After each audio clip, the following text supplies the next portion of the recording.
네, 오늘 이렇게 셀라라는 말로 잠깐 이 가로에 나와 있습니다. 오늘 말씀의 제목은 성경 속의 셀라의 의미와 적용이 되겠습니다. 이 셀라라는 말은 시편에 74번이나 나옵니다. 또 하박국서에는 3번이나 나옵니다. 자고마치 77번이나 기록되어 있습니다. 77 숫자가 좋죠? 셀라는 어떤 그 분위기를 나타내냐면 때로는 굉장히 엄숙함을 나타나기도 하고 때로는 하나님의 그 아름다움 또 하나님의 장엄함을 나타내기도 하는 그런 말씀입니다. 이뿐만 아니라 이 셀라는 하나님의 그 거룩한 임재, 마치 불병과 우레소리 같은 큰 소리로 달려가는 그런 모습을 묘사하는 부분에서도 등장하기도 합니다. 엄숙하고 장엄한 하나님의 그 임재의 순간, 그리고 어떤 인간으로 하여금 하나님을 깨닫고 묵상하는 이런 순간이라고 할 수가 있습니다. 오늘 여러분 본문을 읽으셨지만 그 6절의 말씀을 보니까 여호와를 찾는 족속이요 야곱의 하나님의 얼굴을 구하는 자로다. 뭔가 뜻을 좀 생각해야 되는 구절이거든요. 야곱의 하나님의 얼굴이 무엇일까? 무엇인가 잠시 묵상하고 멈추고 또 잠시 중지해야 되는 그런 순간입니다. 그런 순간에 셀라 이렇게 나와 있습니다. 그래서 첫째는 시적인 의미가 있는데 그 의미는 곱씹어 반복해보자. 곱씹어 반복해보자라는 의미가 있습니다. 쉽게 말하면 반복하자, 그죠? 이것을 한번 반복해보자. 여기 정말 중요하니까 반복하는 거 아니겠습니까? 그래서 저도 설교를 할 때 중요한 것을 한번 성도 여러분에게 따라하게 시키거든요. 그래서 이 셀라라는 시적인 의미를 살펴보면 여기서 빨리 속독으로 있는 것이 아니라 시라는 것은 그렇죠. 시라는 것은 천천히 음미하지 않습니까? 음미하고 잠시 기다렸다 생각하는 그러한 것인데 한 단어 한 단어를 한번 상고하는 그런 의미를 곱씹어가는 그런 순간입니다. 바로 여기도 바로 그런 순간에 쓰여졌다고 할 수가 있습니다. 그러므로 우리는 성경을 읽다가 셀라라는 말씀이 발견하면 그 의미를 한 번 더 깊이 생각해보자. 이 의미를 반복해보자. 이렇게 해야 될 것입니다. 다시 말하면 이 셀라가 붙어있는 말씀의 비유적인 의미는 거기에 담겨져 있는 깊은 뜻을 더 잘 이해하라, 더 반복해보라 라는 의미가 있다는 것입니다. 두 번째 셀라의 의미가 있는데 중지의 의미가 있습니다. 스톱한다, 멈춘다는 의미가 있어요. 이 셀라는 중지의 의미가 있는데 헬라어에 따르면 셀라는 엄숙한 찬양을 끝내는 말이나 또는 쉼, 중지 등을 표시하는 것입니다. 이 찬양도 그 쉼표라는 것이 있죠. 그리고 음악이라는 거는요, 간주가 꼭 있어야 돼요. 간주가 꼭 있어야 됩니다. 그래서 제가 찬양 인도하는 형제들에게 부탁하는데, 숨쉬기 운동 좀 하게 중간에 간주 좀 하라고 그래요. 계속 그냥 부르고 하지 말고, 음악을 들으면서 내가 찬양을 하지만 그 가운데서 다시 한번 들어보는 그런 순간입니다. 그래서 잠시 멈추고 쉬면서 기다린다는 의미가 됩니다.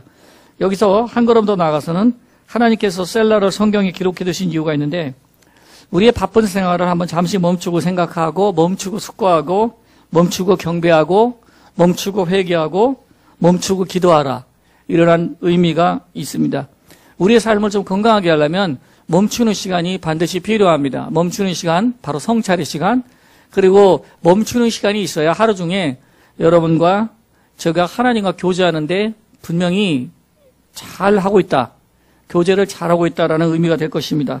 멈추는 것은 더 진보된 전진을 위해서 반드시 필요한 것입니다. 이 불행한 인생이 멈추지 않고 계속 전진하는 것입니다. 앞으로 잘 전진하기 위해서는 반드시 멈춰야 될 때 멈춰야 되고 중지를 해야 될 때 중지를 해야 되는 것입니다. 하나님께서도 천지를 창조하실 때 인간에게 7일을 주시고 그 중에 하루를 쉬게 하셨습니다. 6일 동안은 일하고 하루는 당신도 스스로 멈추는 것을 보여주셨고 사람들에게도 안식일과 주일과 같은 날을 주어서 멈출 수 있도록 이렇게 했던 것이죠. 의학적으로도 말하면 인간의 생체 리듬과 건강을 고려해 볼 때 인간은 일주일에 하루는 꼭 쉬어야 된다는 연구조사가 나왔습니다. 그러니까 쉬지 않으면 쉬는 것을 모르면 멈추는 것을 모르면 인간의 몸도 병들게 돼 있다는 것이죠. 그럼 마음은 어떻게 할까요? 마음도 똑같습니다. 마음도 우리가 고민하고 생각하는 것을 멈추는 시간이 필요합니다. 우리의 영혼은 어떨까요? 우리는 말씀 앞에서 멈추고 기도 앞에서 멈추고 하나님의 임재 앞에서 멈추고 생각하고 셀라 할 수 있는 시간이 필요한 것입니다. 잠시 쉬자. 잠시 멈추자. 이제 우리의 고백과 우리의 얘기를 중단하고 우리 하나님께서 하시는 얘기를 들어보자. 그리고 우리 생각을 그냥 다 내려놓고 멈추는 것입니다. 우리의 생각이 얼마나 복잡하고 분주합니까? 이 한국서 살던 사람들이 예수를 잘 안 믿다가 외국에 가면 예수를 믿는 경우가 많습니다. 그 왜 그럴까? 참 기가 막힌 일이죠. 이 환경적인 영향도 좀 분명히 있다고 봅니다.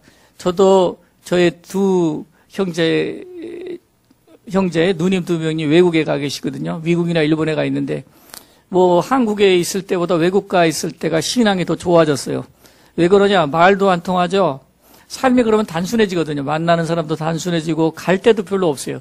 한국은 갈 데가 얼마나 많습니까? 아는 데도 많고 친척도 많고 또 먹고 싶은 것도 많고 또 익숙하니까 한국 생활이라는 것이 멈추지 않아요. 굉장히 복잡합니다. 이 사람 저 사람 복잡한데 미국 가면은 그러지 못해요. 거의 적응할 때까지 멈춰야 됩니다. 그냥 순간순간 멈춰야 돼요. 딱 고정된 틀 안에 있기 때문에 그렇기 때문에 멈추는 시간이 많아지니까 믿음이 또 좋아지더라고요.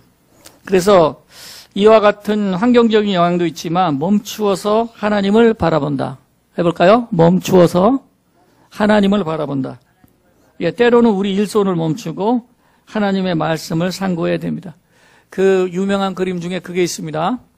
두 부부가 일을 하고 종소리가 들려올 때 밭에서 기도하는 그런 그림이 있습니다.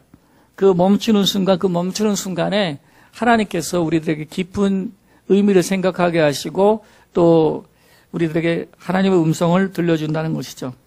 오순절 교단에 기적적인 부흥사가 있는데 스미스 위글스워스라는 분입니다.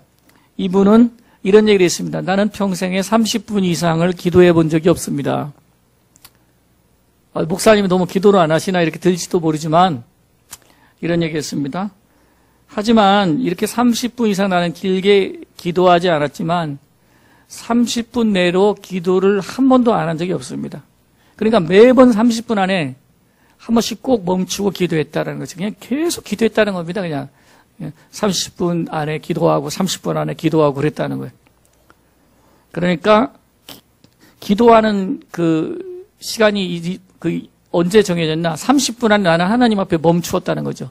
30분 안에 하나님 앞에서 셀라했습니다. 그는 정말 쉬지 않고 기도하는 사람이었습니다. 그리고 이것이 바로 셀라의 의미가 되겠습니다. 또 세 번째는 강조의 의미가 있는데 셀라는 히브리어로 올라가다 라는 말에서 나온 것입니다. 올라가다는 말은 목촉을 높이고 아주 큰 소리로 특이하게 발음을 하다라는 뜻을 가지고 있다고 했습니다. 그래서 멈추고 강하게 새긴다. 목소리 막 오고 강조한다는 것을 말한 거예요. 강하게 마음을 다지는 순간이 바로 이런 순간입니다. 마치 이런 순간이 아닐까 싶어요. 목사님 설교를 하다가 성도 여러분 굉장히 중요합니다. 다 같이 큰 소리로 따라합시다. 다 같이 목소리를 높여서 자, 이 부분을 따라합시다. 바로 이런 순간입니다. 이게 강조하는 순간이죠. 멈추면서 강하게 결심하고 다짐하는 순간. 이것이 바로 셀라라는 것입니다. 따라서 우리의 삶의 순간에도 이런 셀라가 반드시 있어야 됩니다. 하루 중에 여러분 셀라가 있어야 됩니다. 이 셀라는 따라서 영적인 자세를 의미한다고 할 수가 있습니다. 지식적으로 말씀을 만나는 것이 아니라 멈추고 하나님의 성령의 임재를 구하는 시간이 있어야 되는 것입니다. 그 셀라라는 시간을 통해서 하나님께서 지성소의 문을 열어주시는 그런 시간이라 할 수가 있어요. 여러분, 이 성경은 지식으로 절대 읽을 수가 없습니다. 성경은 바로 성령으로 읽어야 돼요. 성령으로 읽어야 우리 마음속에서 하나님께서 주시는 뜻과 계획과 또 그분의 목적을 성취할 수가 있습니다. 또 무엇을 해야 한다는 당위성이 우리들에게 있어서 섣불리 움직이는 것이 있는데 그러지 말고 멈추어서 상황을 명료하게 지켜보는 것이 더 낫다라는 그런 교훈을 줍니다. 움직이는 것도 지혜입니까? 하지만은 멈추는 것도 지혜다. 멈추는 것을 통해서 우리가 지혜로운 행동이 될 수가 있다는 것을 말씀해 주고 있어요. 자신의 감정과 생각을 잠시 멈출 수가 있어야 됩니다. 그리고 십자가 앞에서 잠시 멈추고 우리도 그렇게 기도할 수 있어요. 우리 일상 중에 내 감정을 멈추게 해주세요. 내 생각을 멈추게 해주세요. 감정과 생각을 멈추고 잠시 하나님 앞에서 셀라, 멈추고 중재하고 묵상하고 하나님의 뜻을 강조해서 결단하고 생각해 보면 하나님의 인도를 받을 수가 있다는 것입니다. 묵상하지 않고 어떻게 크리스찬이 될 수가 있겠습니까? 묵상을 통해서 우리의 신앙과 우리의 인격과 모든 마음이 자라나야 됩니다. 묵상은 내가 성경을 읽고 해석하고 적용하는 작업이기 이전에 성경을 통해서 바로 나 자신이 읽히는 작업입니다. 셀라 하면서 우리 하나님을 바라보지만 그 멈추는 시간을 통해서 내 자신이 읽어진다는 것이죠. 하나님의 말씀 앞에서 내가 멈추는 시간을 통해서 내 자신이 읽어지는 것이죠. 나를 읽을 때 내가 하나님과 가까워집니다. 나를 읽을 때 문제가 해결되는 것들이 많습니다. 나를 읽을 때 우리의 기도가 응답의 열매를 맺고 결실을 얻는 것들이 많아진다는 것입니다. 나를 읽으면 성경을 통해서 내 욕망을 진단을 받고 내 의식을 진단받습니다. 또 이런 것도 있는데 하나님 앞에서 멈추는 시간을 가게 되면 내 무의식을 진단받아요. 우리가 의식적인 세계는 우리 생각을 통해서 우리 자신을 바라볼 수 있지만 우리의 무의식에 무엇이 들어있는가, 이게 상당히 무서운 것입니다. 어떤 분은 그러더군요. 나는 굉장히 괜찮은 사람인 줄 알았어요. 그러나 자기의 무의식 세계를 공부하다 보니까 알게 된 것이 있는데 자기가 굉장히 우울증이 심하다는 것을 알게 됐다는 거예요. 그래서 하나님의 말씀에 의해서 내가 장악이 되고 내가 하나님의 거룩한 땅이 되고 또 하나님의 거룩한 성전이 될 수 있는 것은 바로 이 멈춤을 통해서 얻어지는 축복이라고 할 수가 있습니다. 내 모든 걷는 시간마다 하나님의 거룩한 시간으로 변화되는 것, 이것이 바로 묵상하는 것입니다. 그러므로 여러분 하나님 앞에서 셀라, 거룩한 시간을 갖게 되기를 바랍니다. 우리 삶 속에서 셀라를 생각해 보겠습니다. 우리 삶 속에서 셀라는 하나님 앞에 쉬는 것, 묵상하는 것, 점검하는 것, 하나님의 말씀 앞에서 나를 읽어보는 그런 작업입니다. 우리는 묵상을 통해서 듣고 하나님의 임재 속에서 주님을 만나야 됩니다. 우리 삶 속에서 셀라는 계속돼야 됩니다. 매일 멈추고 돌아보는 성찰이 여러분과 저에게 있어야 될 것입니다. 하나님, 내가 어떤 사람이 되기를 원하십니까? 성찰해야 될 것입니다. 하나님, 내게 무엇을 하기를 원하십니까?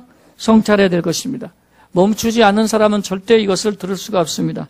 묵상 중에 구하는 시간도 있지만 질문하는 시간이 없다면 이는 어린아이와 같습니다. 질문을 해야 답을 얻고 성장을 얻습니다. 기도할 때 여러분, 초보자는 하나님께 말하기만 하죠. 말하기만 합니다. 두 번째, 조금 괜찮은 사람은 말하고 들으려고 합니다. 말하는 것도 있고 들으려고 합니다. 그러나 좀 성장하는 사람은 말하고 듣고 질문하고 다시 듣습니다. 그래서 하나님 앞에 그러면 점점 하루 중에 멈추는 시간이 많아지죠. 질문을 하니 그 답을 기다려야 되고 그 답을 찾기 위해서 다시 말씀을 다시 묵상해야 되고 또 지혜를 구해야 됩니다. 하나님, 제게 알려주세요. 하나님, 이 부분이 무엇입니까? 질문하는 것이죠. 우리가 질문하는 것을 통해서 하나님은 실제로 살아서 역사하십니다. 우리가 질문을 통해서 하나님께서 말씀하시는 것이죠. 그래서 이 셀라는 거룩한 유익이 되겠습니다. 우리는 어떻게 하루 중에 멈춰야 될 것인가를 한번 생각해 보시기를 바랍니다. 하루 중에 언제 멈출 것인가? 일주일에 오늘은 여러분 멈추는 시간이 왔습니다. 오늘 주일이기 때문입니다. 한 달 중에도 특별히 하나님 앞에 멈출 수 있는 시간을 갖는다면 여러분의 삶 속에 유익이 될 것입니다. 몸도 멈춰야 되고 아무리 좋아하는 것도 멈춰야 됩니다. 먹는 것도 멈추는 시간이 필요하죠. 또 생각하는 것도 저는 멈추라고 말씀드렸어요. 감정도 멈춰야 될 때가 있습니다. 하나님께서는 말씀했어요. 너희는 잠잠히 여호와를 바라라. 너희는 잠잠히 여호와께서 오늘날 너에게 행하시는 일을 바라보라고 얘기했습니다. 잠잠이라는 건 무엇입니까? 그것은 하나님 앞에서 멈추었다라는 것이죠. 계속 달리기만 하면 자동차가 언젠가는 연료가 바닥에 나고 바퀴가 빵꾸가 나는 날이 오게 될 거예요. 자동차가 오래 가려면 가다 멈추고 점검하고 가다 멈추고 점검하는 시간입니다. 그래서 우리들에게도 거룩한 셀라의 타임이 있게 없어서 여러분들에게 이러한 축복이 임하기를 예수님의 이름으로 축원합니다. 기도하겠습니다. 오 아버지여, 감사합니다. 주여, 우리에게 거룩한 셀라가 일어나게 도와주시옵소서. 삶 속에 하루 중에 더 주님과 교제를 할 수 있도록 우리들에게 지혜를 가르쳐 주시길 기도합니다. 멈출 수 있는 시간, 질문할 수 있는 시간, 들을 수 있는 시간, 또 하나님으로부터 다시 회답을 받는 우리에게 거룩한 시간이 열리도록 주께서 함께해 주시기를 기도합니다. 영원한 성령이여 함께해 주시옵소서. 오늘도 들을 수 있기를, 십자가 앞에서 내 생각과 감정을 멈추고 하나님의 인도를 받기를 기도하오니 주의 계획한 뜻을 이루어 주시기를 기도합니다. 인도하여 주시옵소서. 예수님 이름으로 기도합니다.